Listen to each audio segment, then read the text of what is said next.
विधानसभा उपचुनाव को लेकर नेशनल कॉन्फ्रेंस के भीतर ही सवाल उठने लगे हैं। श्रीनगर से सांसद और नेशनल कॉन्फ्रेंस नेता आगा सैयद रुहुल्ला ने अपनी ही पार्टी पर सवाल उठा दिए हैं। बडगाम उपचुनाव में चुनाव प्रचार से दूरी की घोषणा की है।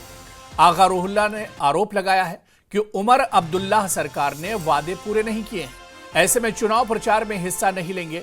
उन्होंने कहा कि एक भी चुनावी वादा पूरा नहीं हुआ है, इसलिए इस समय वोट मांगने का कोई कारण नहीं है। और आपको बताते चलें कि आगा सैयद रुहुल्ला खुद बडगाम से आते हैं और बडगाम में उनकी एक बड़ी पकड़ और मजबूत पकड़ मानी जाती है। ऐसे में आगा सैयद रुहुल्ला के ये तेवर कहीं ना कहीं नेशनल कॉन्फ्रेंस की मुश्किलें बढ़ा सकते हैं। और जिस तरह से उन्होंने कहा है कि उपचुनाव में वो प्रचार नहीं करेंगे, यानी कैंपेन नहीं करेंगे नेशनल कॉन्फ्रेंस के लिए, ऐसे में मुश्किलें खड़ी हो सकती हैं नेशनल कॉन्फ्रेंस के सामने। और आपको बताते चलें कि आगा सैयद रुहुल्ला श्रीनगर से नेशनल कॉन्फ्रेंस के रुकने पार्लियामेंट हैं, एमपी हैं मौजूदा में। और इसके अलावा ये पहला मौका नहीं है जब आगा सैयद रुहुल्ला ने इस तरह के तेवर दिखाए हैं। आपको याद होगा कि 370 को लेकर भी, रिजर्वेशन को लेकर और कई ऐसे मुद्दे हैं जिस पर बड़ी बेबाकी से वो अपनी बात रख चुके हैं। और कई ऐसे मौके आए हैं जहां पर वो पार्टी की लाइन से अलग हटकर बोलते हुए नजर आए हैं और अपनी बात रखते हुए नजर आए हैं। तो आगा सैयद रुहुल्ला कहीं ना कहीं परेशानी बढ़ा सकते हैं ज़िमनी चुनाव में, बाईपोल में। और आपको बता दें कि जिस तरह से उन्होंने अपनी ही पार्टी पर सवाल उठाए हैं, दरअसल आप देखिए कि जम्मू कश्मीर में उमर अब्दुल्ला सरकार को तकरीबन 1 साल मुकम्मल हो रहा है। और आगा सैयद रुहुल्ला ने कहा है कि पिछले 1 साल में उमर अब्दुल्ला सरकार ने जो चुनाव के वक्त वादे किए गए थे वो वादे पूरे नहीं किए हैं। और उन्होंने कहा कि अब बडगाम चुनाव में हम आखिर किस मुंह से जाएंगे लोगों के पास वोट मांगने के लिए, वोट की अपील करने के लिए, जब हम उमर अब्दुल्ला सरकार ने काम नहीं किया है, हमारी सरकार ने काम नहीं किया है, तो हम अवाम से क्या तवक्को रखें, हम अवाम के पास किस तरह अवाम के पास जाएं और उनसे वोट की अपील करें। तो ऐसे में उन्होंने उमर अब्दुल्ला सरकार पर ही सवाल उठाए हैं। बडगाम उपचुनाव में चुनाव प्रचार से उन्होंने दूरी का ऐलान किया है कि वो बडगाम चुनाव में पार्टी की तरफ से कैंपेन नहीं करेंगे। जो उम्मीदवार नेशनल कॉन्फ्रेंस का होगा उसके लिए वो वोट मांगने नहीं जाएंगे, जबकि बडगाम से ही आगा सैयद रुहुल्ला आते हैं और बडगाम उनका बहुत मजबूत गढ़ माना जाता है। और चलिए, इसी पर ये कितना बड़ा झटका है नेशनल कॉन्फ्रेंस के लिए, या आगा सैयद रुहुल्ला का चुनाव से दूर रहना, इससे क्या कुछ मैसेज जाएगा नेशनल कॉन्फ्रेंस के लिए, कदम किस तरह का, इसी पर बातचीत करेंगे। हमारे साथ हमारे सहयोगी जम्मू से समीर भट्ट हमारे साथ जुड़े हुए हैं और बडगाम से आबिद हमारे साथ जुड़े हुए हैं। मैं समीर आपसे ही शुरुआत करना चाहूंगा। समीर, देखिए, अब बाईपोल बहुत करीब है और अब आने वाले 2-4 दिनों में ये हो सकता है कि पार्टी अपने उम्मीदवारों का ऐलान भी कर सकती है। और ऐसे में नेशनल कॉन्फ्रेंस की तरफ से आगा सैयद रुहुल्ला का जो बयान आया, इस बयान को किस तरह से देखा जाए? वो अब खुद को एक तरह से बाईपोल से अलग रखना चाह रहे हैं और वो ये कह रहे हैं कि हम लोगों के पास किस तरह से जाएंगे, लोगों से वोट की अपील कैसे करेंगे जब उमर अब्दुल्ला सरकार ने कोई वादा पूरा ही नहीं किया है। उनके इस बयान को किस तरह से समीर लिया जाए?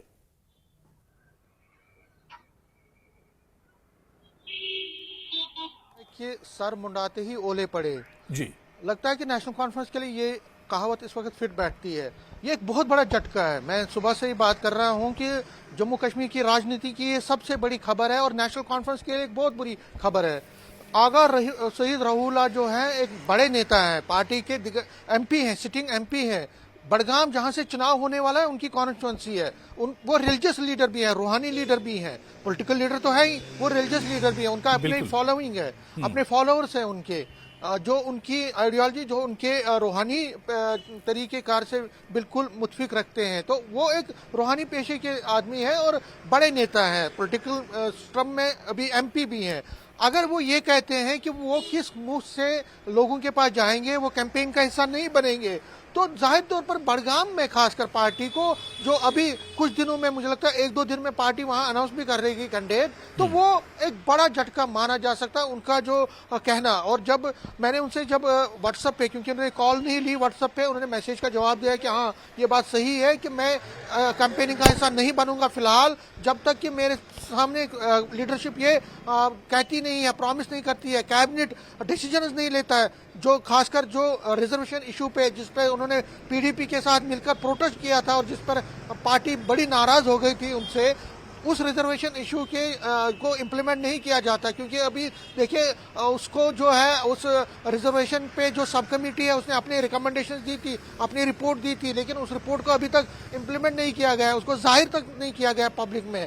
उस पर रोहुला खासा नाराज है। रोहुला इस बात से भी नाराज है कि धारा 370 के इशू पे पार्टी कुछ खास नहीं कर रही है, सिर्फ स्टेटहुड के पीछे घूम रही है, जबकि वो चाहते हैं कि 370 पर पार्टी जो है बड़ा प्रोटेस्ट करे, कुछ स्ट्रीट पे आए, रोड्स पर आए। इसी के साथ साथ वो ये भी कहते हैं कि कई इश्यूज हैं जो डेवलपमेंट के नैरेटिव्स हैं उनको भी पीछे रख दिया गया है। तो कहीं ना कहीं वो नाराज है पार्टी से और ये कहते हैं कि मैं किस मुंह से जाऊंगा, अगर मैंने कैंपेनिंग का हिस्सा बनना है, अगर मैं वोट लेने जाऊंगा तो मैं वोटर को क्या बोलूंगा, मैं गलत नहीं बोल सकता। मेरे ज़मीर, मेरी जो अंदर की आइडियोलॉजी है, मेरा जो अंदर का जो ज़मीर है वो इजाज़त ही नहीं दे रहा है कि मैं ऐसे माहौल में, इन हालात में लोगों के पास जाऊँ, तो मैं कैंपेन का हिस्सा नहीं बनूंगा। हाँ, एज अ वोटर हूँ, बड़गाम कॉन्स्टिट्यूंसी का वोटर हूँ, एज अ वोटर मैं अपने वोट का हक रखता हूँ, उसका मालिक हूँ। मैं अपना वोट किसको दूंगा ये भी मैं अपने तरीके से ट्राई करूंगा, लेकिन मैं दूसरों को नहीं बता सकता, मैं दूसरों को यह रिक्वेस्ट नहीं कर सकता कि वो इस वक्त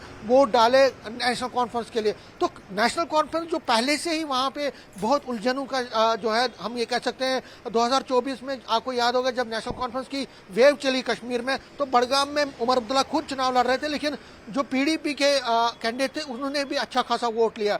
अब के हालात में वेव इतनी स्ट्रांग नहीं है, एंटी इनकम्बेंसी का 1 साल का एंटी इनकम्बेंसी फैक्टर भी है, और दूसरी तरफ से अब नेशनल कॉन्फ्रेंस में आपस में ही खींचतान है। तो क्या नेशनल कॉन्फ्रेंस को उसका नुकसान होगा ये तो आने वाला वक्त ही बताएगा। लेकिन फिलहाल मैं आपको बता दूं अबू हुरैरा कि ये खबर नेशनल कॉन्फ्रेंस उमर अब्दुल्ला के लिए बुरी खबर है, उनके लिए कोई अच्छी खबर नहीं लाया है। क्योंकि आगा रोहुला का कैंपेन से स्टे ऑफ करना, पीछे रहना, ये नेशनल कॉन्फ्रेंस को कहीं ना कहीं झटका दे सकता है। दूसरी बड़ी खबर, बुरी खबर कांग्रेस की तरफ आ रही है। कांग्रेस भी अब दबाव की राजनीति कर रही है। जिस तरह से राज्यसभा के कोई भी कैंडिडेट को, उनके जो सेफ कैंडिडेट को माना नहीं एनसी ने, वो फिर नेशनल कांग्रेस जो है उन्होंने इस राज्यसभा सीट से, राज्यसभा इलेक्शन से दूरी बना ली।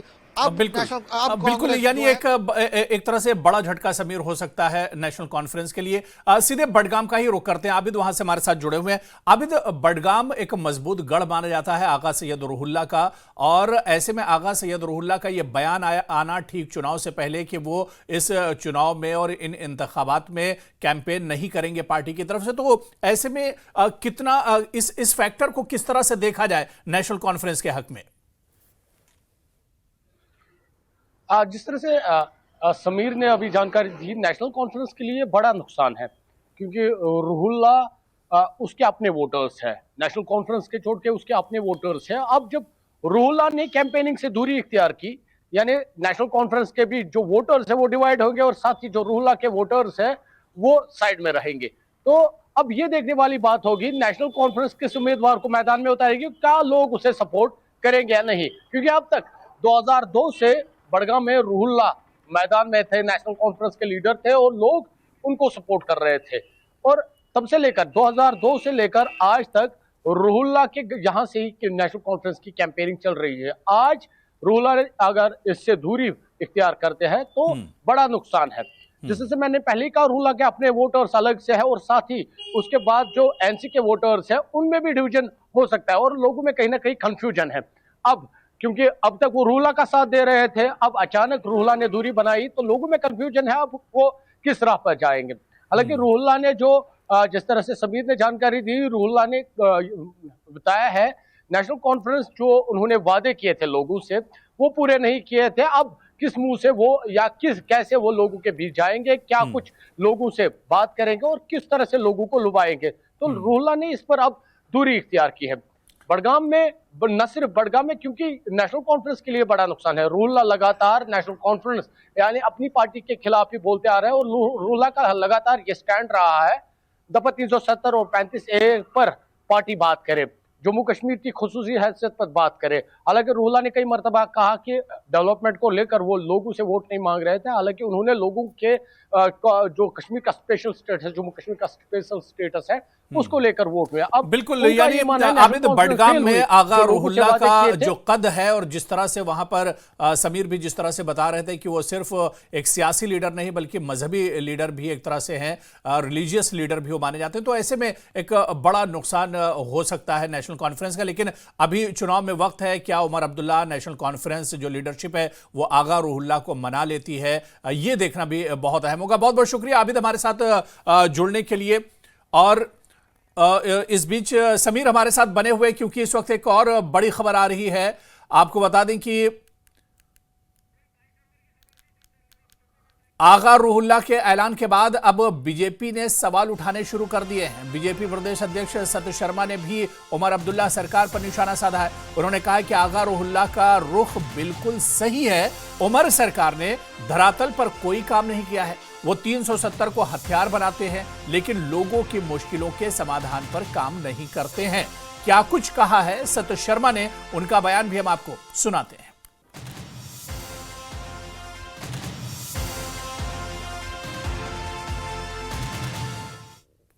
ये उनका आंतरिक मामला है। मुख्यमंत्री जी और हमारे वहाँ के जो स्थानीय एमपी हैं उनके बीच में, उसके बारे में मैं टिप्पणी नहीं करना चाहता, लेकिन इसके पीछे का आशय हम सबके ध्यान में रहना चाहिए कि शुरू से लेकर ही भारतीय जनता पार्टी का भी कहना है कि नेशनल कॉन्फ्रेंस जो है अपनी उम्मीदों के ऊपर खरा नहीं उतर रही। 1 वर्ष का अंतराल लगभग पूरा हो चुका है और उस 1 वर्ष के अंतराल में जो काम उनको करने चाहिए थे वो काम उन्होंने नहीं किया। अगर किसी को लेकर राग अलापा है तो स्टेटहुड को लेकर, 370 को लेकर, 35A को लेकर, जबकि जानते हैं कि 370, 35A दफन हो चुके हैं। यहां तक प्रश्न स्टेटहुड का है। प्रधानमंत्री जी ने आश्वस्त किया है उचित समय आने पर हम लोगों को मिलेगा। अपना ध्यान बटाने के लिए, लोगों का ध्यान इस आशय की तरफ से हटे, उन्होंने हमेशा से ये कोशिश की। हर एक जानता है और उसी को लेकर राहुल्ला साहब ने भी ये बयान जो है वो दिया है कि अपनी उम्मीदों के ऊपर खरे नहीं उतरे। हम शुरू से कह रहे हैं, जम्मू कश्मीर की जनता जो है वो त्राहिमाम कर रही है, त्राही त्राही कर रही है। डेवलपमेंट के कार्यों में कमी है। जो उनका मैनिफेस्टो था उसमें कहीं भी जो है वो आमदोरफ्त नहीं हुई है, कोई एडिशंस नहीं हुई है। अब मानकर चलिए कि उनकी आंतरिक मामले के बीच में मैं नहीं बोलना चाहता, लेकिन लोगों के ध्यान में लाना चाहता हूं कि इस सरकार ने डेवलपमेंट के नाम पर कुछ नहीं किया है तो ट्रांसफर्स की है, किया है तो लोगों की एलिवेशन जो है वो की है।